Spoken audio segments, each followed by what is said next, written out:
Hello everyone from all across the Philippines. My name is Ian De Borja, a past president from the Rotary Club of San Pedro East, District 3820, and welcome to Pilipinas Rotaract Online University Course, session number 4. For this session, it's time for us to level up as we talk about the Rotary protocols and how they are applicable to our Rotary clubs.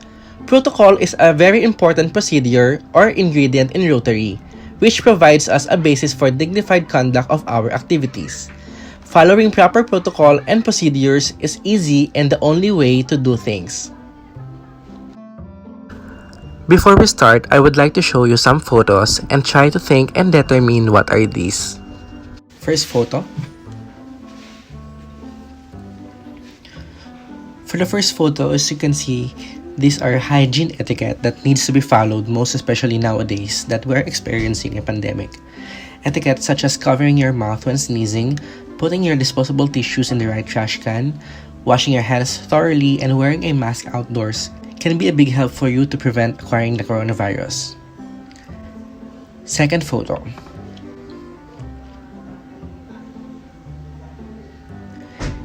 This photo shows a group of healthcare workers wearing PPEs. The wearing of personal protective equipment or PPE is a safety protocol being practiced by health facilities and hospitals to protect their healthcare workers and other patients. For the last photo,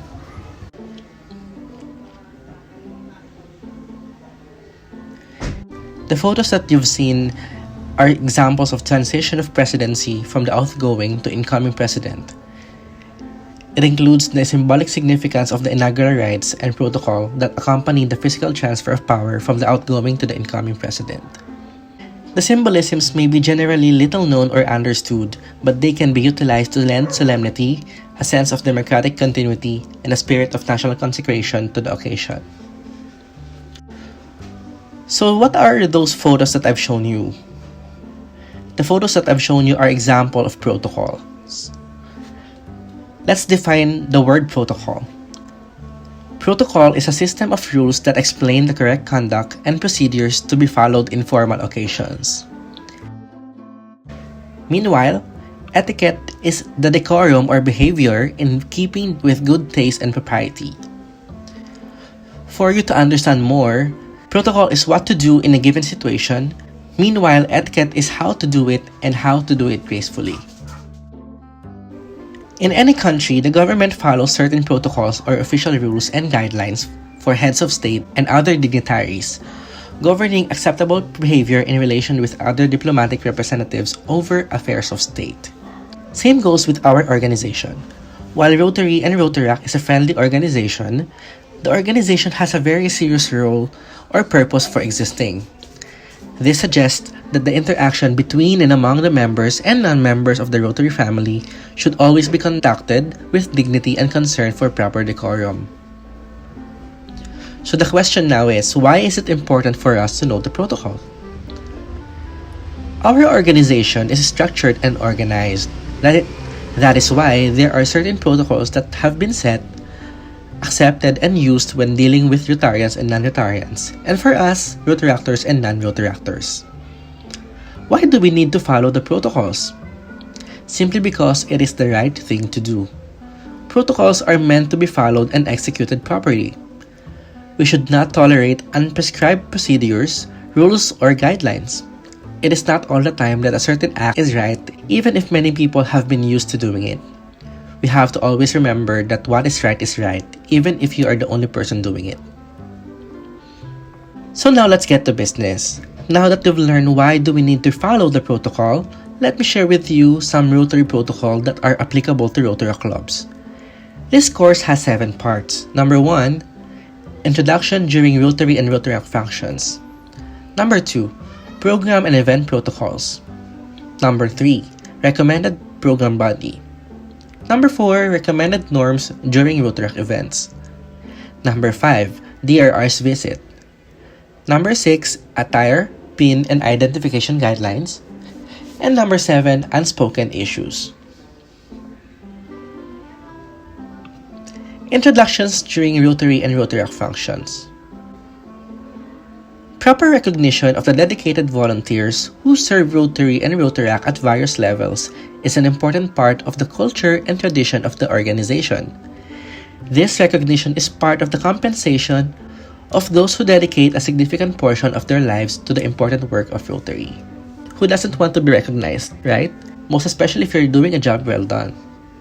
So for us to properly recognize our dignitaries, we have to be familiar with certain protocols or certain acronyms to make sure that we know how to properly recognize them.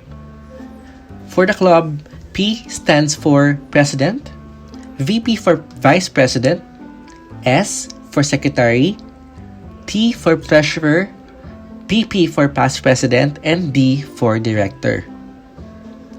For the district, DRR stands for District Rotaract Representative, DRRE for the District Rotaract Representative-elect. So we put a letter E at the end of the acronym, referring to a person who is elected for the position.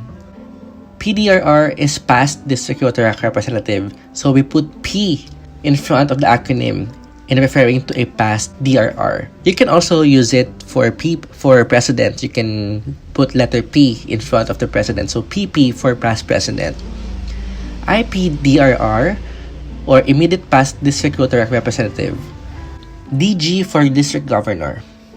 And in general, RTN for Rotarian, RTR for Rotaractor, RC for Rotary Club, RAC for Rotaract Club, HM for Honorary Member, and PHF for Paul Harris Fellow. So make sure that we know the acronyms. General rule on order of precedence of greetings. Let's define the word precedence. Precedence means the priority in importance, order, or rank. As mentioned in the Rotary Code of Policies, number 1, current position takes precedence over past position, and past position takes precedence over future position. Number 2, individual holding more than one position shall be ranked by the highest one. And lastly, accompanying spouses have the same rank. This is more applicable for Rotarians. So this is an example of order of precedence during a district event. Number 1, the guest of honor or speaker, to be followed by the district governor if present. Number 3 is the district Rotaract representative, to be followed by the district Rotaract chairman and the MDIO chairman if present.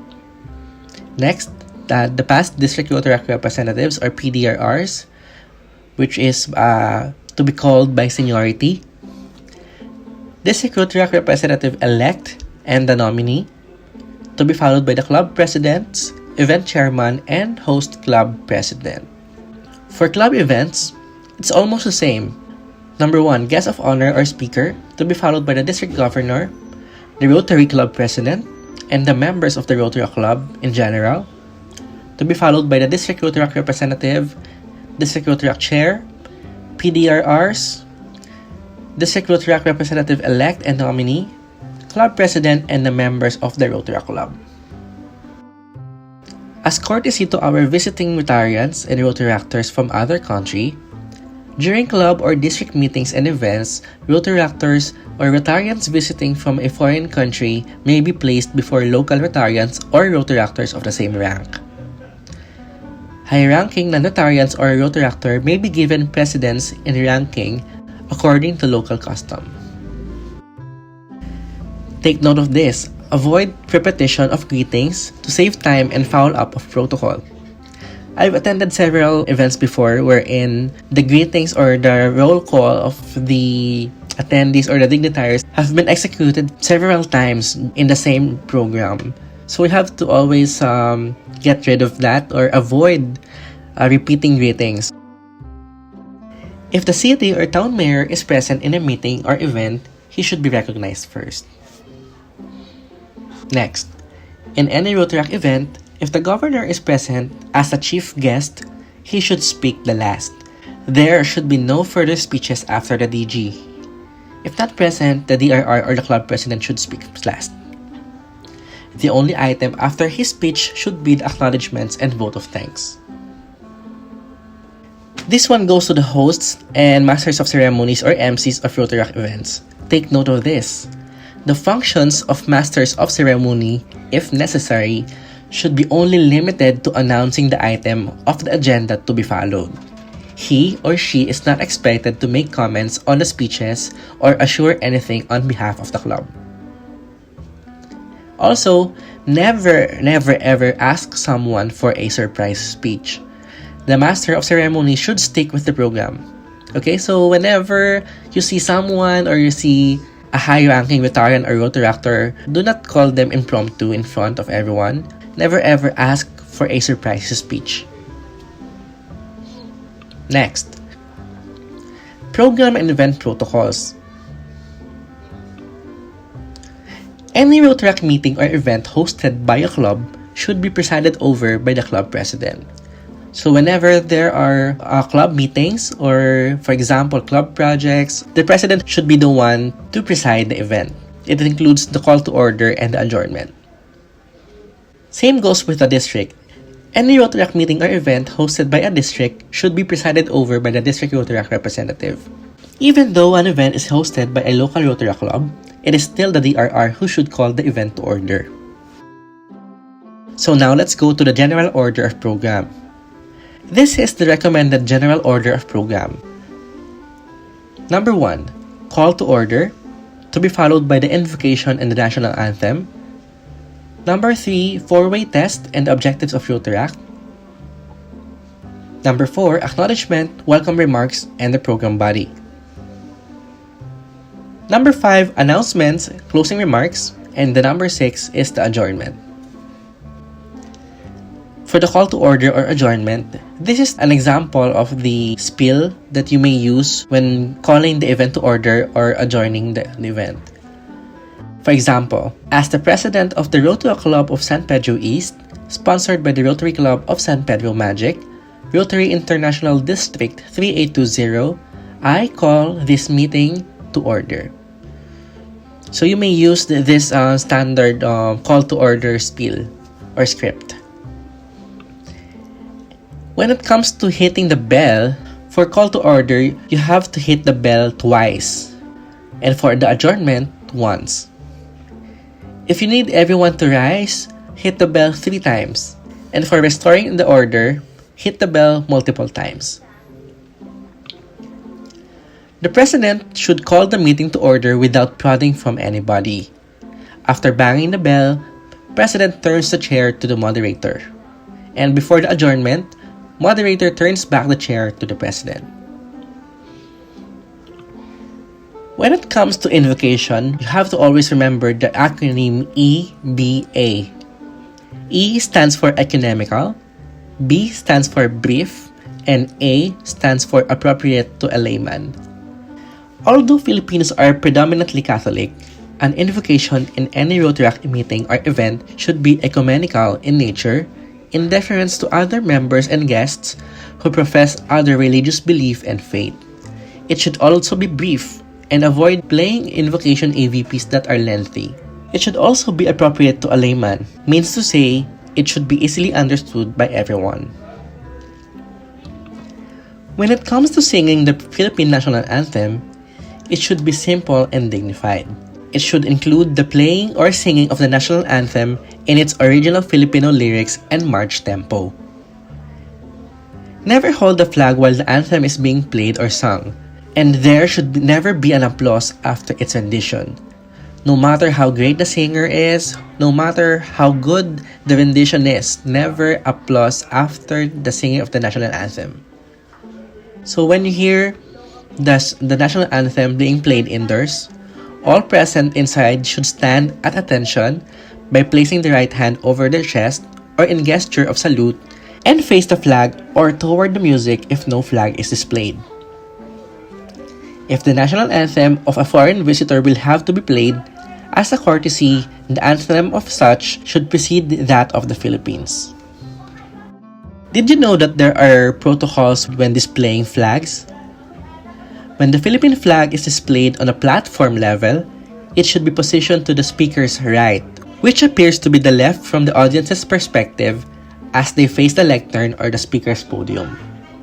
Meanwhile, when the Philippine flag is placed on a floor level, It should be positioned to the speaker's left, which appears to be the right from the audience's perspective as they face the lectern or the speaker's podium. When it comes to displaying or hanging the Philippine flag, the national flag may be displayed flat above and behind the speaker. At a horizontal position, the blue side should be on top. When hung vertically, the blue side of the Philippine flag should be on the left of the audience. For the recommended program body, this is the recommended program body for club inductions. After you do the call to order, the singing of the national anthem, the prayer, and the acknowledgement of guests, this is the program body that should be followed. For the body 1, presentation of club accomplishments, valedictory address, turnover of bell and gavel, and the awarding of leadership token to be presented by the incoming president to the outgoing president. For the body 2, it starts with the presentation of the incoming club president, to be followed by the charging and oath-taking of the club president. Right after that is the presentation of club officers, to be followed by the charging and oath-taking. And lastly, the presentation of new members, charging and oath-taking. Lastly, for the body 3, it's the time for the guest speaker to talk. So before that, we have to introduce the guest speaker, to be followed by the speaker's message and the awarding of the guest speaker. For the recommended norms during Rotaract events, there are certain protocols when it comes to seating arrangements. As you can see, this is an example of a presidential table. When chairs at the head table are odd in number, the Rotaract president sits at the chair number 1 or at the center, to be followed by the guest of honor or speaker, which sits at the right of the president or the number 2. The sponsoring Rotary Club president sits at number 3. I've attended several events before wherein the Rotary Club president sits at the center of the head table, even though it is an induction of the Rotaract Club. For Rotaract Club inductions, the Rotaract president should sit at the first chair. So again, the sponsoring Rotary Club president sits at number 3. The next ranking sits at number 4, and so on and so forth. The lowest rank sits at number 9. Also, men and women must sit alternately, and as courtesy, avoid seating a woman at the outer edge of the table. So how about when the chairs at the head table are even in number? If that's the case, the Rotaract president sits at the left center facing the audience, or number 1. The guest of honor and speaker sits at the right of the president, or the chair number 2. The sponsoring Rotary Club president sits at number 3, the next ranking sits at number 4, and so on and so forth. For a round table banquet setup, dignitaries' table should be positioned on the right side of the front row beside the aisle facing the stage. Tables should have a reserved for dignitaries tag. Ushers should direct the dignitaries to the assigned table. While there is no particular seating arrangement applicable, usher should offer the best seat to the highest ranking dignitary with a good view of the podium or stage. When introducing visiting Rotarians, Rotaractors, and guests, the introducer should be or preferably the club or district secretary. The introducer should review the guest list ahead of time. He should verify discreetly whatever he finds illegibly written. Start by mentioning the guest's club and position before the name of the guest. If not Rotarian or Rotaractor, mention guest's profession, calling, or business before guest's name. And the introducer should lead in the applause. When it comes to accommodating the guest speaker, there are certain protocols. Number 1, reserve a parking slot for the speaker. Secondly, the president should greet the speaker upon arrival. Number 3, the speaker should not be charged. You have to make sure that the registration committee is familiar with the setup or should know who the speaker is. Number 4, offer him a drink. Number 5, introduce to others, especially to your Rotarians and to your club members. Number 6, ask for biodata ahead of time.